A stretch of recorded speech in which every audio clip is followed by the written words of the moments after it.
I'm going to do a demo overview of the Autel DS708 diagnostic tool. It comes in a very sturdy carrier case, solid. Will take a lot of knocking about, won't be damaged. I'm going to open the box now and have a look inside and see what's there. To open the case, we have to slide these latches to the outside.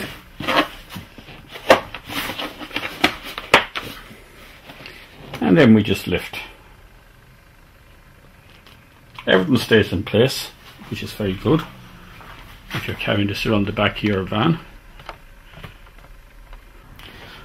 What we have up here is all our various different manufacturers' connectors. The main one we'll be using here is the OBD16.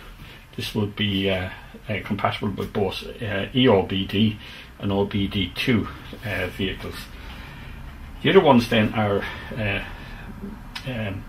OBD1, or would be, I would think in Europe we would call it pre-EOBD, because we didn't have an OBD1. In America they did. Should BMW, Toyota, Mazda, Mitsubishi, Hyundai, Toyota, Honda, Nissan, OBD, as I pointed out, GM, Daewoo, Kia.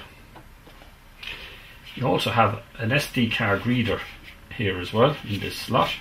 That's handy when you're putting your SD, if you want to do updates on your PC, which is a lot quicker than doing it from the unit itself. And it comes with spare lighter fuses.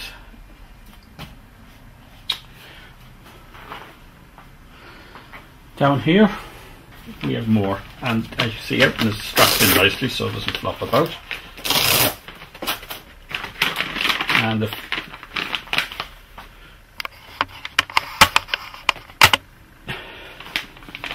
And the first bag we take out has the power supply. The voltage rating on this is 100 volts to 240 volts AC. It'd be compatible with both UK and US markets. And the mains lead actually comes with a US lead. So if you're using it in the UK market, you'd have to snip that off and put a proper plug on it. Or if you're in Europe, you'd have to put on the relevant plug for the country you live in. We have more diagnostic connectors here. Not too sure. One's Chrysler, and I'm not too sure what the other is.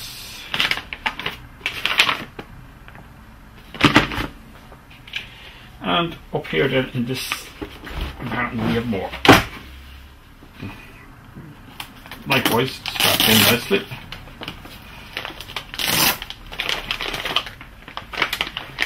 In this we have a LAN cable, so you can connect directly to your PC from your diagnostic tool.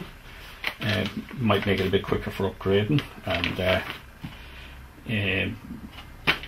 doing your registration. And also you've got 2 crocodile clips that will connect to a battery for powering it up. This would be for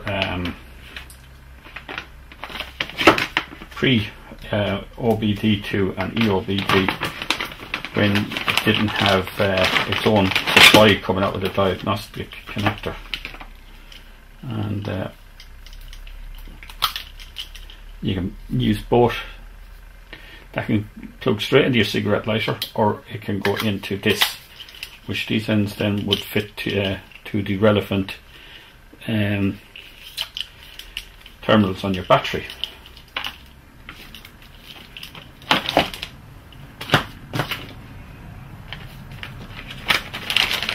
We have more diagnostic connectors.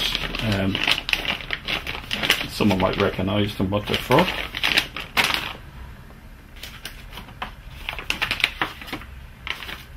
In this you have your instruction book, a quick setup, and your software that you would install on your PC. This would be for remote desktop viewing if you want to view your device on the PC, printing and data logging.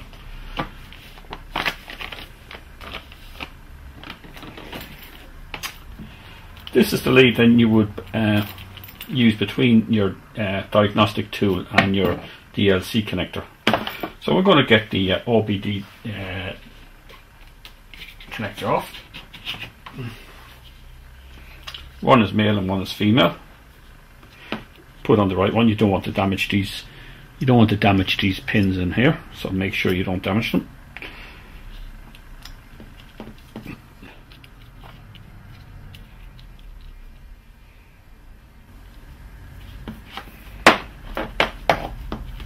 Out the unit.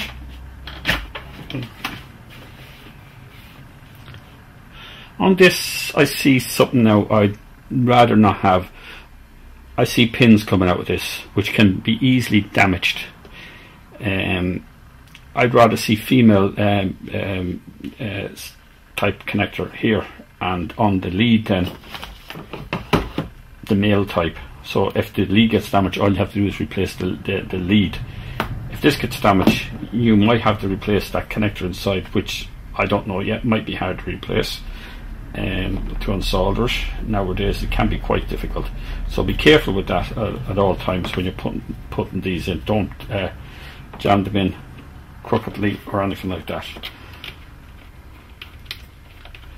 I'll plug it in.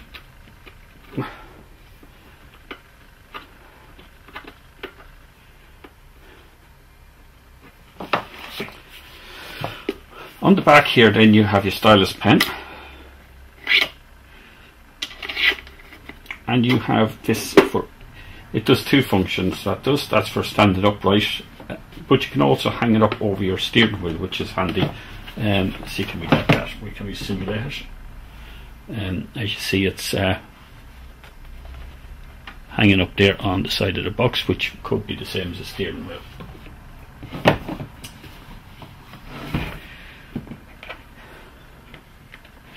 And here on the top then we have our power button for powering on and off, our LAN connection for that blue LAN cable, USB cable connector, and your DC jack for your DC power supply. What I'm going to do now is I'm going to set this up for running on the bench here to set up the Wi-Fi.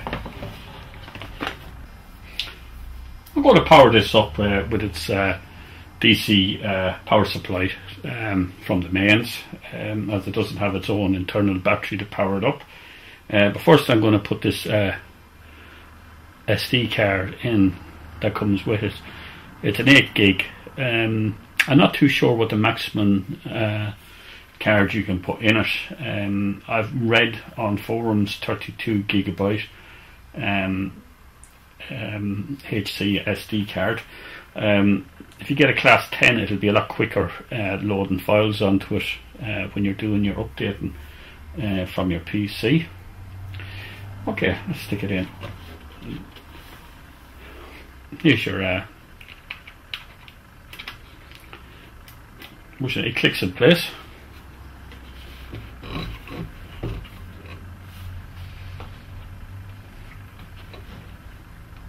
Plug it into your DC jack.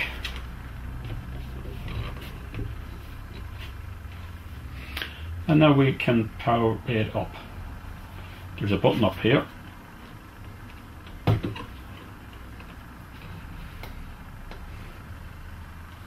And it's booting.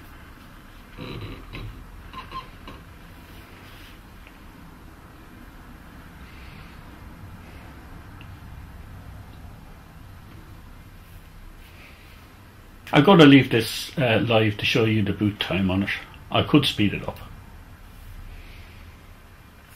Okay, that's the boot time.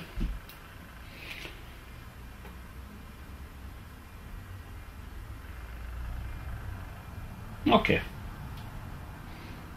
It's still doing things. Now we should be ready. Well, it's under a minute boot time. I'll take out my stylus pen. And I'm just going to go through all the manufacturers first. I'm not going to go through every one. We got our Asian, which covers that's 14, 15, 16, 17 Asian, and we got what a bit more of European. Okay, and we have our US. We've only got 3 manufacturers in the US, and we have China here now. Incidentally, this China selection wasn't on this until after I done the update. I have this registered already. When you switch this on for the first time, you will be prompted to register your device. Obviously, unless you're connected to the internet, you're not going to be able to do that. So you just get rid of it and set up your Wi-Fi. And how you do that is you go to your setup, and here you have your Wi-Fi icon here. If you click on that, you just do what you normally do with your smartphone, laptop, and you're connecting up to your Wi-Fi. You have your password for your wireless system in your house. Just put in them settings. Then the next time you start it up, you will be prompted, and it will bring you to the Autel website. If you haven't got a username and password, an account with the Autel website, you're going to have to create one. When you do create it, go in there, register your account. They'll ask for a lot of details, your name, address, lots of information to look for. And when you have your account created, then you have to add this device. And how you do that is it'll look for the serial number and the register password. And the serial number and the register password are in this here. They'll be down around here. Yes, that's the product serial number, and here's our register password. So use them to register your device. You won't be able to update until you have that registered with the serial number and the password. As we can see here from my icon up here, we are connected to the wireless.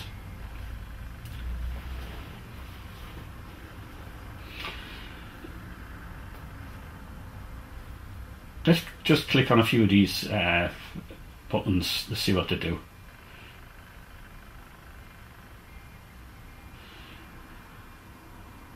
I would leave that setting there the way it is, because you haven't got you probably at your home or workshops, you're not going to have a static IP address or one that will be static. So leave it as it is. That'll automatically obtain an IP address for you. You have your either English or metric. I have it set to metric. You can set it to English if you want. Your date time. You can set up the format, the date format down here, what way you want to put up there, display it. The language, you might have to come to this first, because I found this in a different language. It wasn't in the English, and I went to that first to find English flag there, and I clicked on it. Okay. Now here you got your backlight. You can dim it.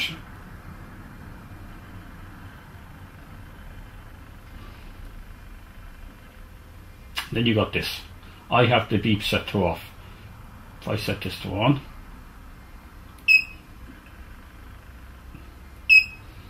I'm just going to annoys me.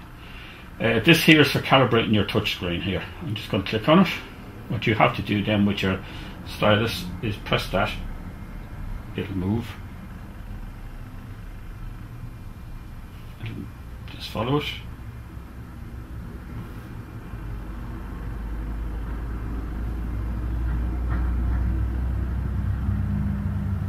And then it gives you 30 seconds to save the data.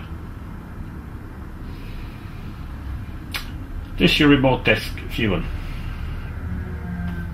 You will have to use the software that comes with your device on the disk. Install that. You have to use when you click on the icon on your laptop, not here. You have installed your software on your laptop, and you will see a remote desk icon. Click on that, and the first thing it will look for is an IP address, and you should be able to find your IP address in your Wi-Fi settings. If you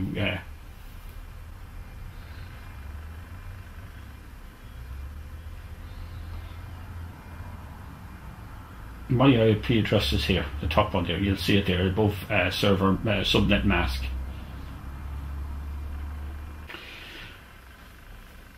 Up here then we have our internet connection here, which will bring you straight to the Autel website. Okay, see what happens.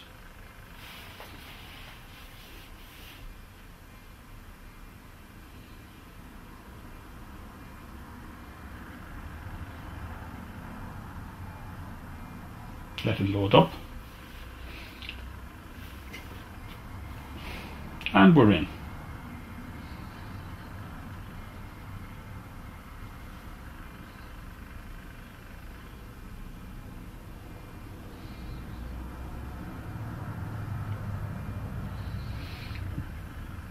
And you see different settings up here. That's to select your country, obviously. Now you want to register.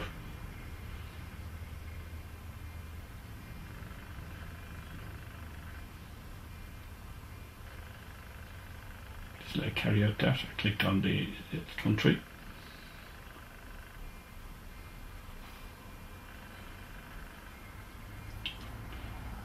It's where you select your country. A drop down menu there.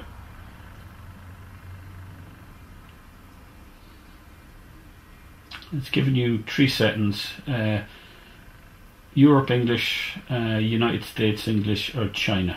3 different. That's all I have on this. Okay, I have it set for Euro English because that's where we are.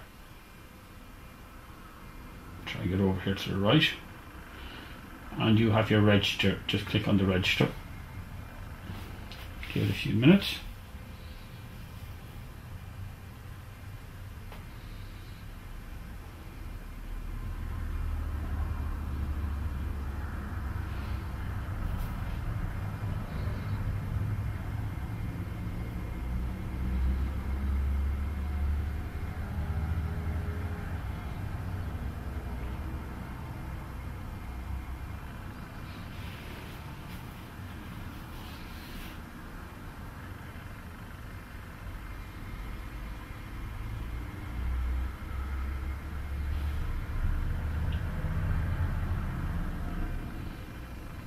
And you're in the site now where you register your account. Create an Autel IT, and here you are. There's all the questions there. Just fill them in. If you want to do this on your PC or laptop, you just go to http:// pro dash, sorry, I should say dot. I'll start that again. http:// pro dot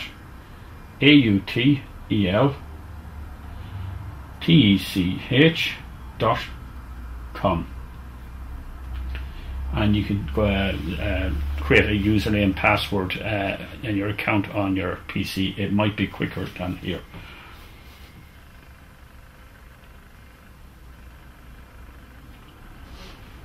Okay, you have your account set up. You have your device added to your account using your serial number and the register password that's in here on your account on the website. Now you can do your update. You just click on update, and this should go straight to your account.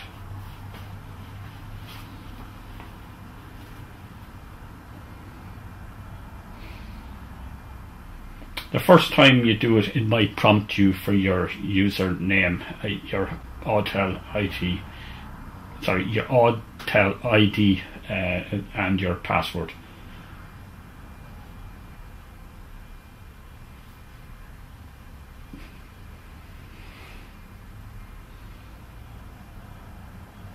It's loading up. And as you can see, we have one update here now at the moment, so I'm just going to click this Mitsubishi and I'm going to say update.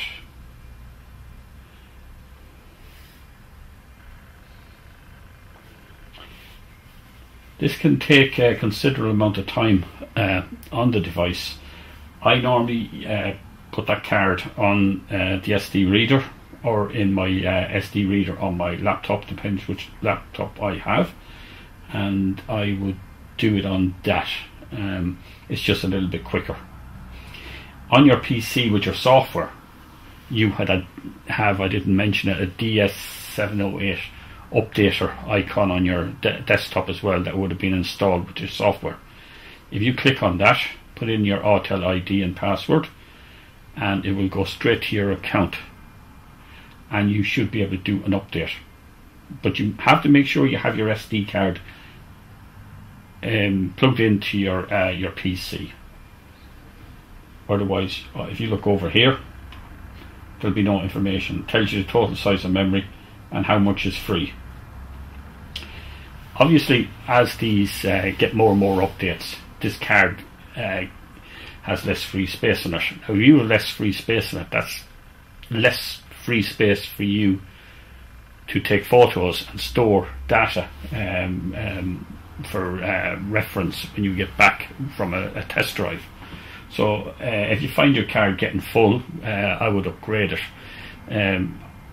As I said earlier, I think the maximum SD card is 32 on this. I have to verify that. I'm still waiting for verification back from it. But I would imagine a 16 gig HC class 10 would be adequate for it. We're still downloading. Considering it's a very small file, this is taking a long time. This is only a 9.5 megabyte file, and it's still downloading. Let's see how quick it installs it. You're 100%. It's installing.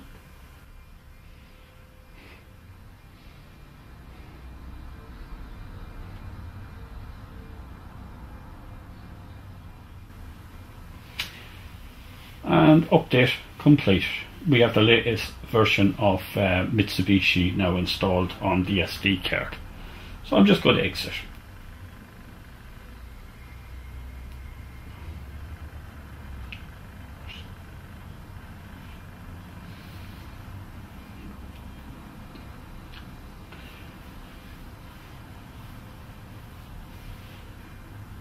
Next thing I'm going to do is I'm going to plug this into the car and show a few of the useful functions that this diagnostic tool has.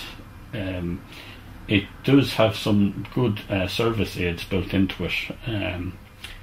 It has bidirectional control, otherwise known as activation, actuation. There's a few different names on it, but what it really means, you can control your output devices. Like if you wanted to switch on your EGR solenoid, you can switch it on. Your fuel pump, switch it on. Depends obviously whether the vehicle manufacturer has allowed it in its software or not. I'm going to power this down now and put it into a car.